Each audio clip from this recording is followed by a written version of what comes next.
अस्सलाम वालेकुम प्यारे बच्चों, मुझे उम्मीद है आप ठीक होंगे।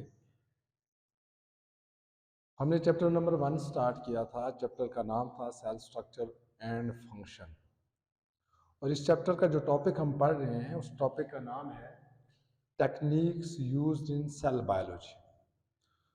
आज की जो दो टेक्निक्स हमने डिस्कस करनी है उसमें एक टेक्निक स्पेक्ट्रोफोटोमेट्री है और दूसरी हमारे पास स्टेनिंग है। चलिए यहाँ स्टार्ट करते हैं। सबसे पहले स्पेक्ट्रोफोटोमेट्री, ठीक है।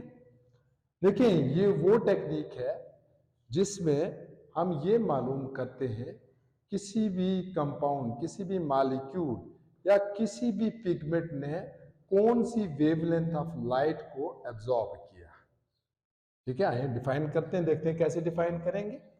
तो हम कैसे डिफाइन करेंगे? It is a technique which is used to determine the absorption of different wavelengths of light by a particular chemical compound or a pigment। ठीक है बेटा, कि किसी भी पिगमेंट, किसी भी मॉलिक्यूल के ऊपर जब लाइट फेंकी जाती है तो वो कौन सी वेवलेंथ ऑफ लाइट को एब्जॉर्ब करता है, ये हम जिस टेक्निक के जरिए मालूम करते हैं उसका नाम स्पेक्ट्रोफोटोमेट्री। अब यहां पे एक टर्म इस्तेमाल हुई है, पिगमेंट। देखिए, पिगमेंट हम कहते हैं जैसे फोटोसिंथेटिक पिगमेंट, आप बात करते हैं chlorophyll a, chlorophyll b, carotenoids. तो हम पिगमेंट को कैसे डिफाइन करते हैं? Pigments are substances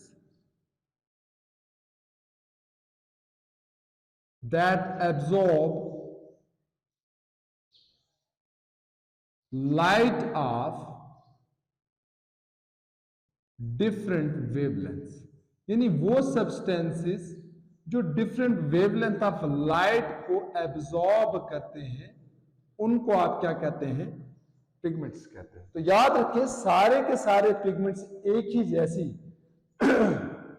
wavelength of light को एब्जॉर्ब नहीं करते।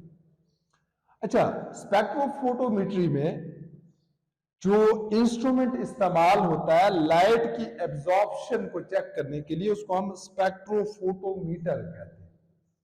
तो इसको अब हम कैसे डिफाइन करेंगे कि it is an instrument that is used to measure amount of light that passes through the sample and it can be calculated how much light is absorb. कहने का क्या मतलब है कि आपने जो लाइट फेंकी किसी भी सैंपल के ऊपर, उसमें से कितनी एब्जॉर्ब, जाहिर डेफिनेटली है उसमें से कोई जो है ना वो या पिगमेंट है या मॉलिक्यूल है, वो या तो एब्जॉर्ब करेगा या नहीं एब्जॉर्ब करेगा। फॉर एग्जांपल वो एब्जॉर्ब कर लेता है, उसके बाद जो बाकी लाइट बच की है वो वहां से निकल आएगी, तो हमें ये पता चलेगा कि जितनी लाइट हमने फेंकी है उसमें से कितनी एब्जॉर्ब कर। तो ये कौन हमें बताएगा? स्पेक्ट्रोफोटोमीटर। हम क्या कहते हैं? It is an instrument that is used to measure amount of light that passes through the sample. Sample यानी वो मॉलिक्यूल या वो पिगमेंट जिसकी आपने एब्जॉर्प्शन चेक करनी है। And it can be calculated how much light is absorb, यानी कि हम ये मालूम कर सकते हैं कि कितनी लाइट एब्जॉर्ब हुई। ये कैसे मालूम किया जा सकता है? इसके लिए हमारे पास इसका प्रिंसिपल है, असूल है। देखिए, सबसे पहले आपके पास एक लाइट सोर्स होता है, जैसे मैंने यहां पे एक बल्ब जो है ना वो ड्रॉ किया है, और यहां से लाइट जो है ना वो निकलती है। पहला काम क्या हो? Light is pass through the sample. After absorption of light by the sample, amount of remaining light is measured.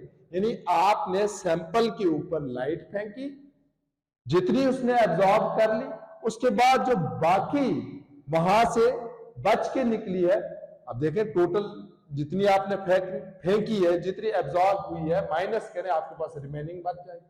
तो आपको यहां से ये पता चल जाता है कि किसी भी सैंपल ने कितनी लाइट एब्जॉर्ब की। दूसरा स्टेप, इससे आपको क्या पता चलता है कि कौन सा सब्सटेंस है, कौन सा मॉलिक्यूल है, कौन सा पिगमेंट है जो लाइट को एब्जॉर्ब, कितनी वेवलेंथ ऑफ लाइट को एब्जॉर्ब करता है। अब देखिए यहां पे, it indicates amount of different wavelength that have been absorbed by the sample। यानी कि इससे हमें यह पता चलता है कि किसी भी सैंपल ने, किसी भी मॉलिक्यूल ने कितनी लाइट को एब्जॉर्ब कर लिया। और हमें यह बात भी पता है कि हर सब्सटेंस की जो एब्जॉर्प्शन का पैटर्न है वो डिफरेंट है। तो इसका मतलब क्या हुआ कि हम ये भी मालूम कर सकते हैं किसी भी सॉल्यूशन के अंदर कौन से सब्सटेंसेस मौजूद है, क्योंकि हमें यह पता है कि हर सब्सटेंस की जो एब्जॉर्प्शन पैटर्न है वो क्या है, डिफरेंट है। तो वही बात उसने भी लिखी है, from the absorption pattern of light the substance can be identified, यानी कि हम किसी भी मॉलिक्यूल को आइडेंटिफाई भी कर सकते हैं, पहचान भी सकते हैं। क्यों? क्योंकि हर जो मॉलिक्यूल है उसका एब्जॉर्प्शन पैटर्न दूसरे मॉलिक्यूल से डिफरेंट है। तो हमें यह पता चल सकता है कि यहां पे कौन से मॉलिक्यूल मौजूद है, कौन से नहीं है। अब अगर डायग्राम की तरफ आए, ये फॉर एग्जांपल हमारे पास लाइट सोर्स है, बल्ब, इसके आगे एक लेंस लगा होता है, उसको हम कहते हैं बेटा कोलिमेटर। अब इस लेंस का काम क्या है, क्योंकि यहां से लाइट डिस्पर्स होके आ रही है, ये इस लाइट को नैरो करता है। तो इसलिए मैंने यहां पे इसकी डेफिनेशन लिख भी दी है, narrow beam of light, it is an instrument that narrows the beam of light, that narrows the beam of light. Disperse होके आ रही थी, उसको जो है ना वो आप कह लें कंडेंस करता है, नैरो करता है। फिर यहां से लाइट आगे जाती है मोनोक्रोमेटर के पास। अब ये मोनोक्रोमेटर क्या, it is an instrument that allows only one colour to be transmitted at a time, यानी एक वक्त में एक जो वेवलेंथ ऑफ लाइट है वो पास करनी चाहिए।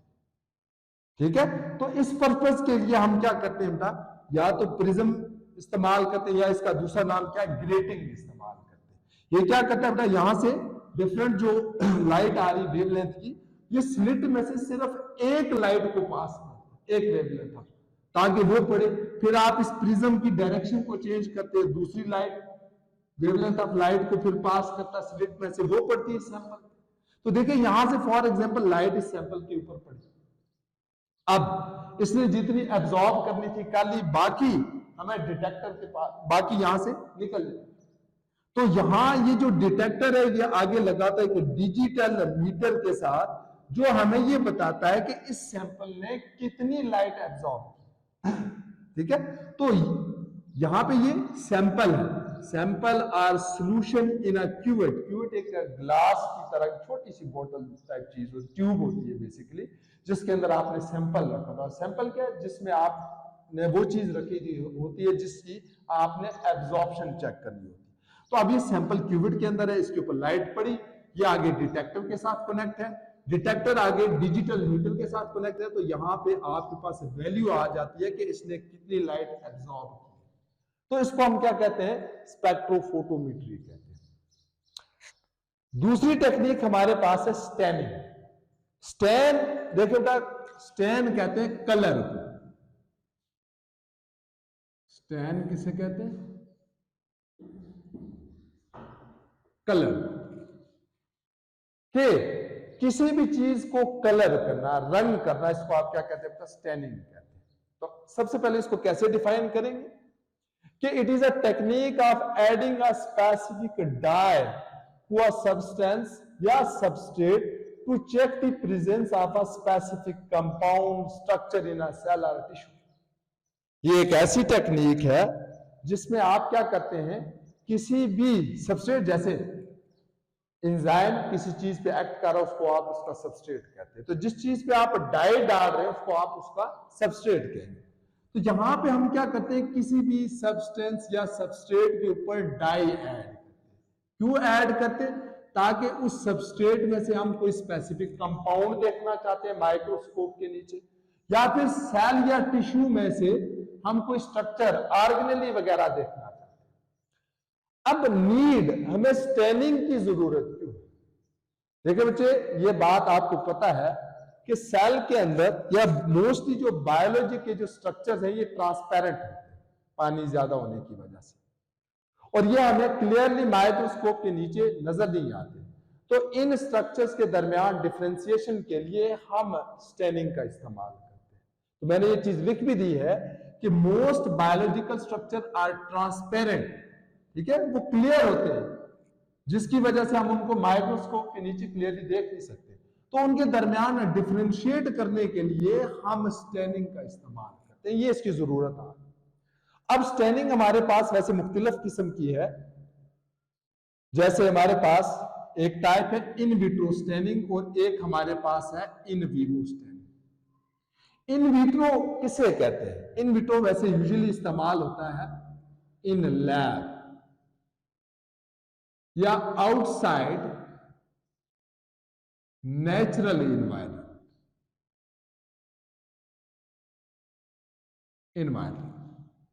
ठीक है। जैसे मैं किसी भी ऑर्गेनिज्म के सेल्स और टिश्यूज को बाहर निकाल के लैब में स्टडी करता हूं, तो इसको मैं कहता हूं इन विट्रो स्टडी। अगर मैं किसी भी सेल या टिश्यू को लिविंग ऑर्गेनिज्म के अंदर रख के स्टडी करता हूं, तो इसको हम कहते हैं इन विवो। तो इन विट्रो स्टेनिंग क्या होती है बेटा? डेड टिश्यूज को कलर करने को आप क्या कहते हैं? इन विट्रो स्टेनिंग कहते हैं। अगर आप लिविंग सेल या लिविंग टिश्यूज को कलर कर रहे हैं तो that is in vivo staining, ठीक है।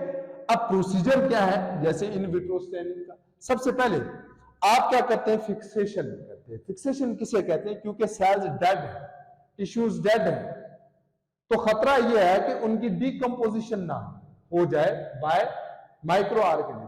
तो इस चीज से बचने के लिए हम फिक्सेटिव का इस्तेमाल करते हैं। जैसे आपने लैब में देखा होगा कि हमने बहुत सारे जैसे स्नेक वगैरह रखे होते हैं लैब के अंदर एक सॉल्यूशन के अंदर, तो वो जो सॉल्यूशन है वो फिक्सेटिव होता है। वो फिक्सेटिव क्या करता है? वो उसकी प्रोटीन्स और दूसरे कंपोनेंट के साथ बॉन्ड बना लेता है, जिसकी वजह से उनकी डिग्रेडेशन नहीं होती, तो वो अपनी असल हालत में महफूज रहते हैं, डेड हालत में महफूज रहते हैं। तो फिक्सेशन क्या?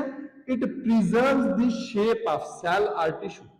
अब जो केमिकल आप फिक्सेशन के लिए इस्तेमाल करते हैं उनको आप फिक्सेटिव कहते हैं, जैसे फॉर्मेल्डिहाइड है, इथानॉल है, मिथानॉल। तो अब मैंने अभी आपसे कहा कि फिक्सेटिव क्या करता है? ये लिविंग ऑर्गेनिज्म की जो सेल्स है या मेम्ब्रेन्स है उनके अंदर जो प्रोटीन है उनके साथ बॉन्ड बना लेता है और दूसरे केमिकल कंपोनेंट के साथ बॉन्ड बना लेता है, जिसकी वजह से वो सख्त हो जाते हैं और उनकी डिकम्पोजिशन, उनकी डिग्रेडेशन नहीं होती।